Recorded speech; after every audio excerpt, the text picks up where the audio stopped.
Hey everyone, Joshua Kirk here with you once again, and now it's time for my first year-end list for the year 2019, which is my top 50 albums of 2019, which I will say, it's been an amazing year for music, I would say. If you pay close attention to this list, you may notice that I am in agreement with some of the critics' favorites this year.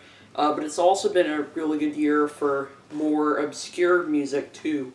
For example, there's been a lot of great punk records this year, some really strong underground hip-hop this year, and country also had a pretty good year, too. These are the albums in particular that I highly recommend you check out, because they're all awesome. And without further ado, let's get to the list. Kicking things off at number 50, one of the best fusions of Afrobeat, trap, and hip-hop that I've heard this year, the new GoldLink record, Diaspora.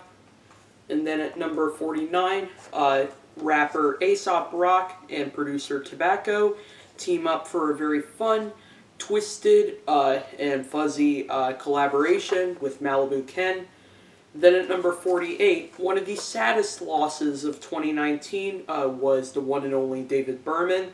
So, of course, gotta give a shout out to the new Purple Mountains album, which he was the frontman of. Then at number 47, PC music pop singer Hannah Diamond finally puts out her debut album, Reflections. And then at number 46, an album that did grow on me, as it is one of his best albums, probably of his career, and that is James Blake with the very gorgeous, euphoric, and romantic Assume Form.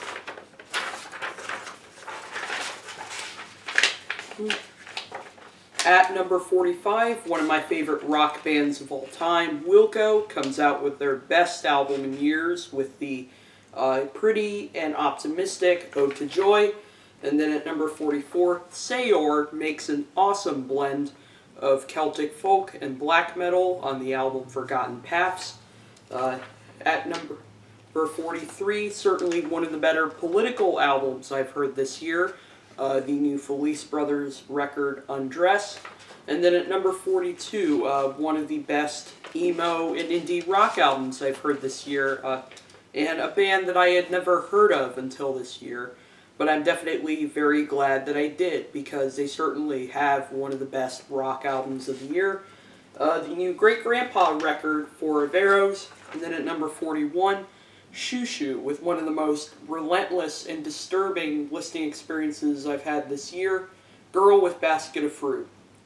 I am also including at number 40 both albums released by drone metal band Sun, Life Metal and Pyroclasts, both very beautiful and meditative experiences.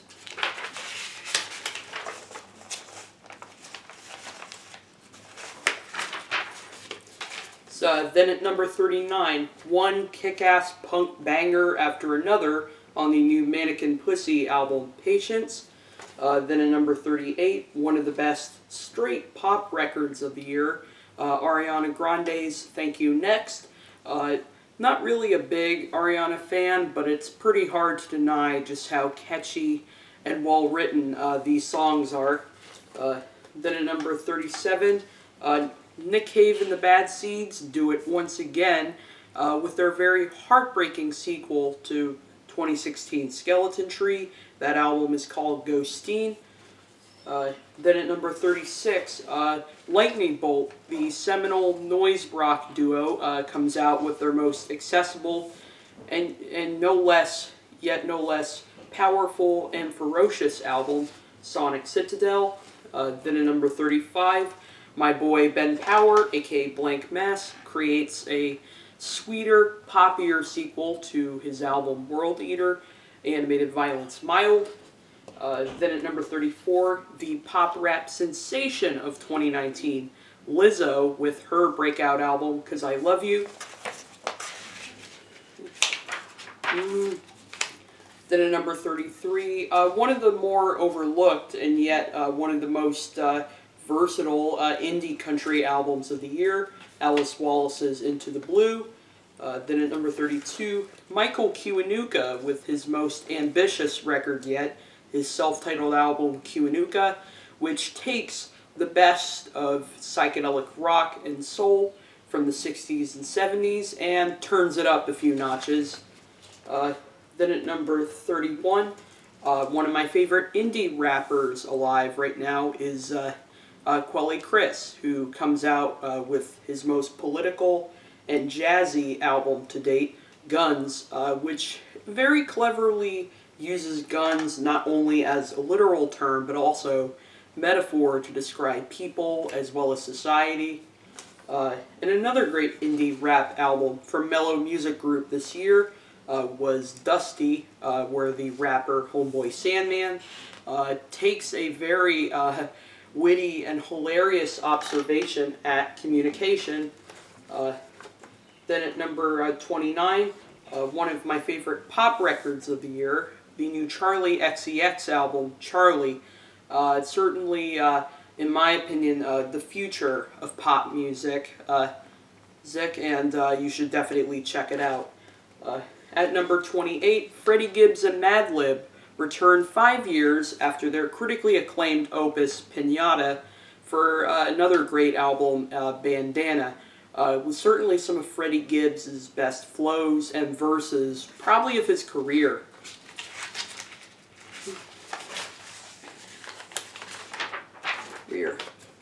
Then at number 27, an album that I was not really expecting to love as much as I did, but I do think it is one of the best singer-songwriter records I've heard this year, and also the most cohesive album from this artist, the new Bon Iver record, I.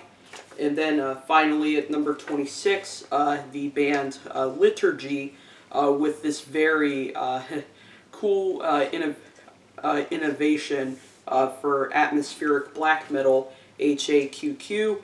And it's definitely an album that shows that, like, even those people who may have given up on them after the artwork can still really enjoy this album for just how futuristic and sort of transcendental it really is. So definitely one that I highly recommend listening to.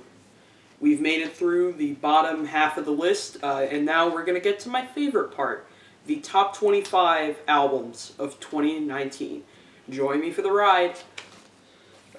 Coming in at number 25, one of the best punk albums I've heard this year, one of the most kick-ass, ferocious, and creative punk records I've heard this year, the new Otoboke Beaver record, Itakoma Hits, which, sure, the band definitely is making a lot of noise, and they are definitely showing some anger and rage in their songs, but this band is also, like, impeccably inventive. I mean, their song structures are not normal for a song that clocks in at just over 2 minutes, which is pretty much every song on this album, and it's definitely a lot of fun, so please check that out before the year is over.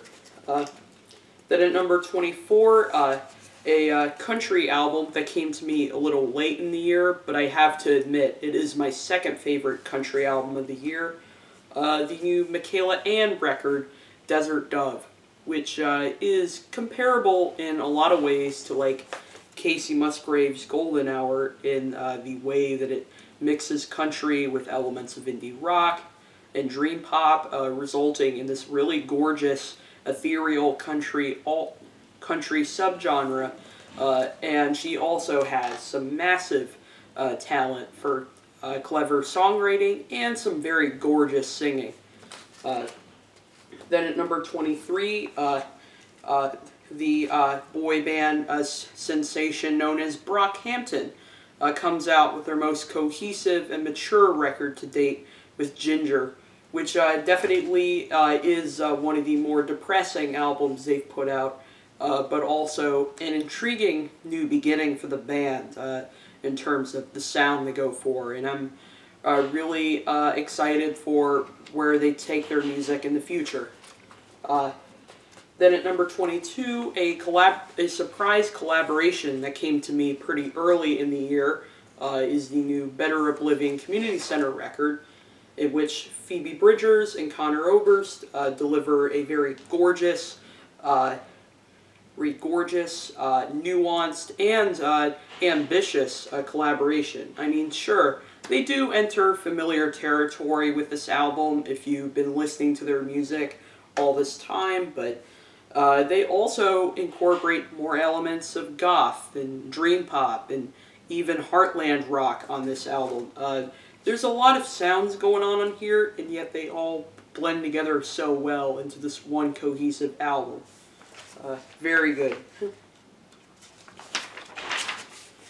So, then at number 21, the horror-themed experimental hip-hop epic that is the new Clipping album, There Existed in Addiction to Blood, an album that I was most certainly looking forward to because I loved the teaser tracks, and it lived up to my expectations big time. This is such an amazing record.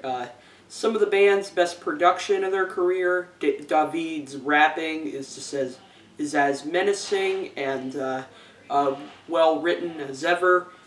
Some of the features on the album are great. The way the album flows, I think, is really nice. And I love just how genuinely disturbing and like gory this album is. I mean, if you love horror, if you love horror films as well as some of the scores for those films, you will definitely eat up There Existed in Addiction to Blood.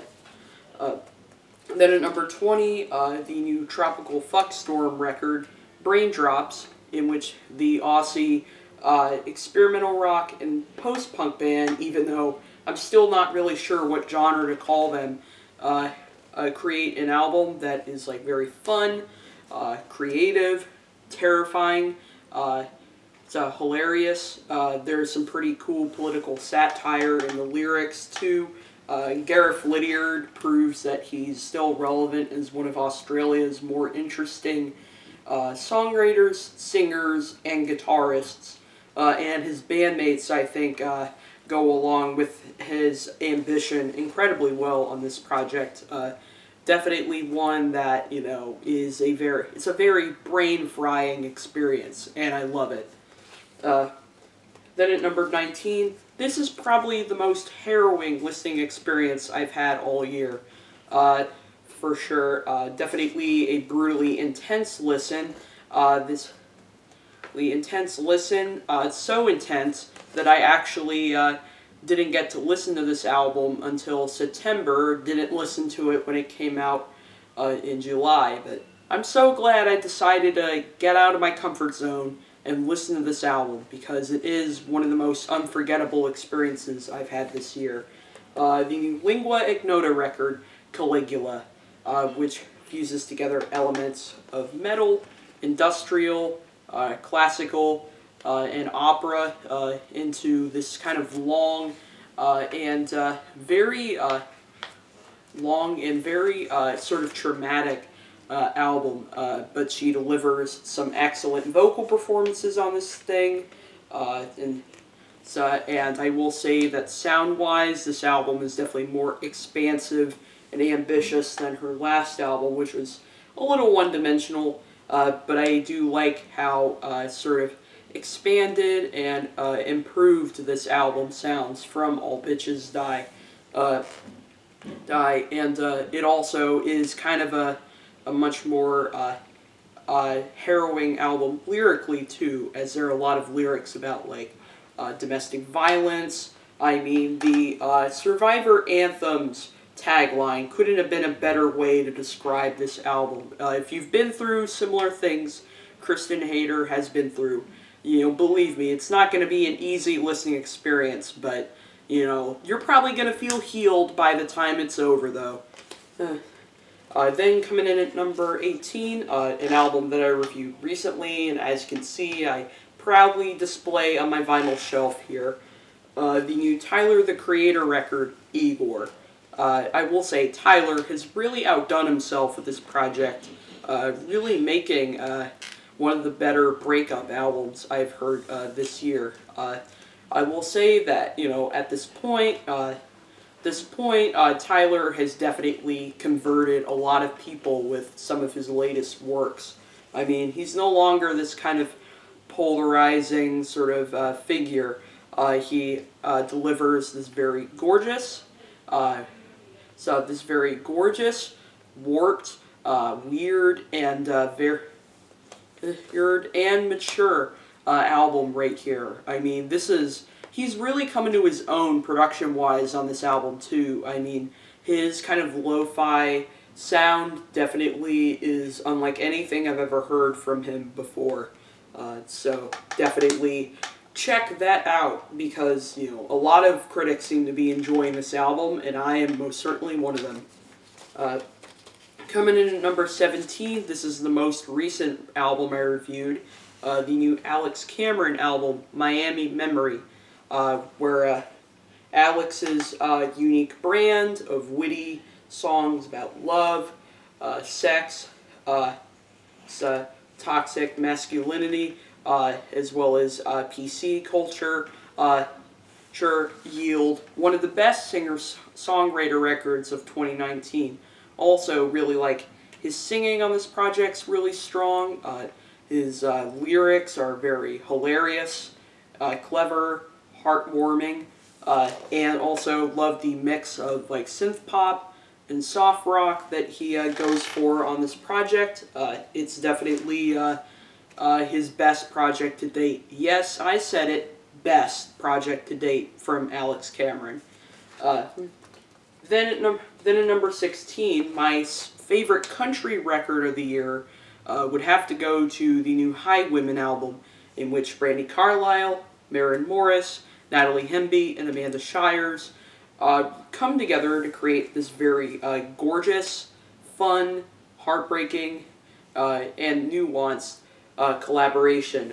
This is definitely not just your, run-of-the-mill kind of let's team up and jam album. I mean, they really do make some really clever and beautiful statements on this album of sort of the strength of women today, and also this is an album that sort of addresses, sexuality that's a little different from the conservative politics of country music. I mean, calling If She Ever Leaves Me a gay country song couldn't have been more accurate. And I love this project. I think their voices go great together, their songwriting styles have great chemistry, and I really hope this isn't just a one-off. I hope they make another album like this.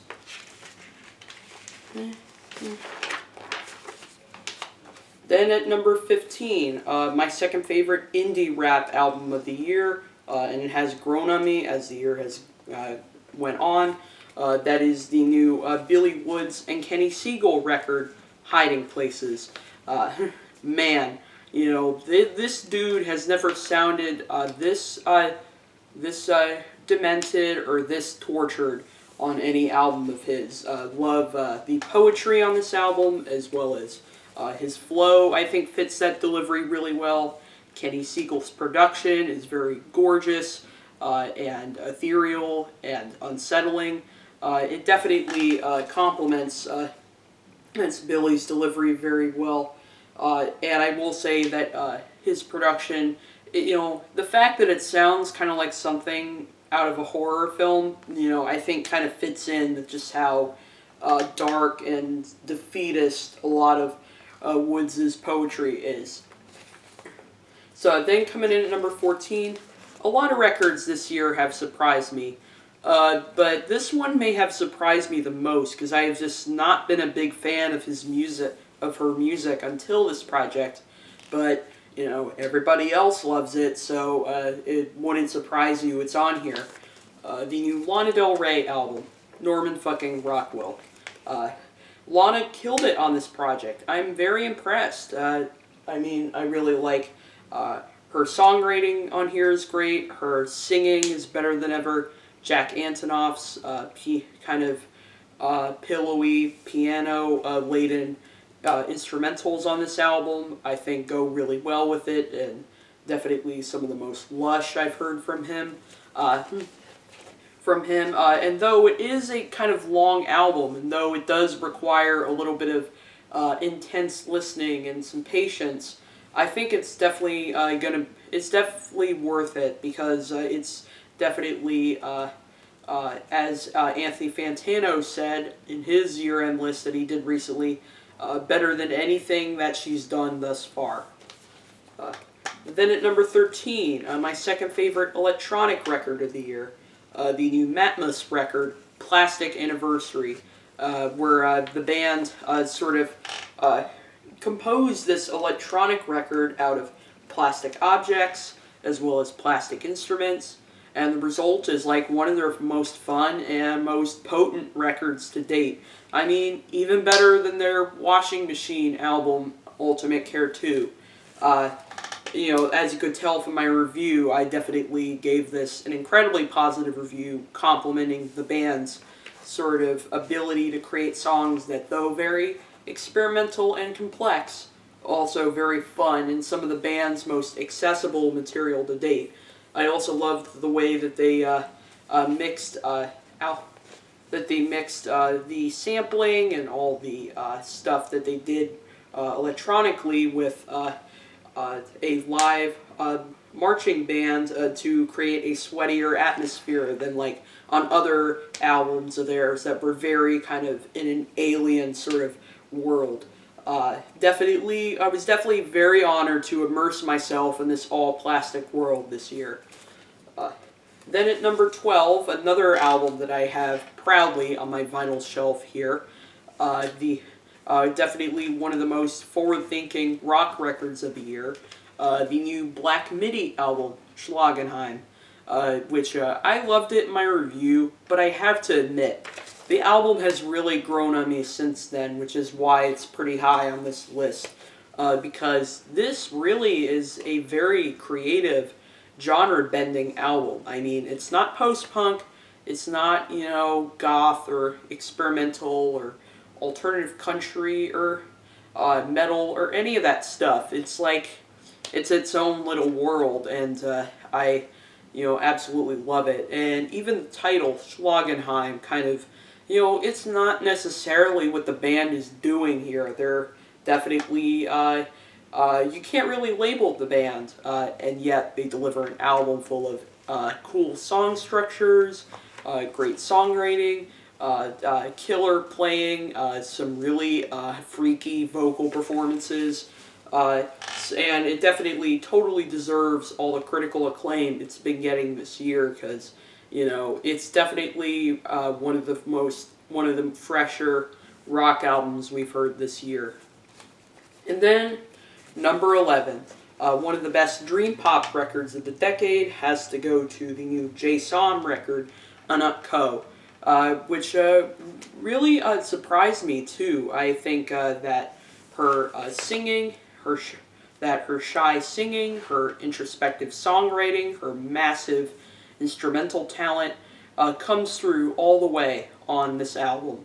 A much needed improvement from their last record, and definitely a perfect example of how the revival of dream pop in the 2010s has been a really interesting and successful one, and I definitely hope that J-Som continues to take this incredible approach to dream pop on future records. So yeah, that'll do it for my top 50 albums of the year, and for the next video I will share with you my favorite part, the top 10 albums of the year.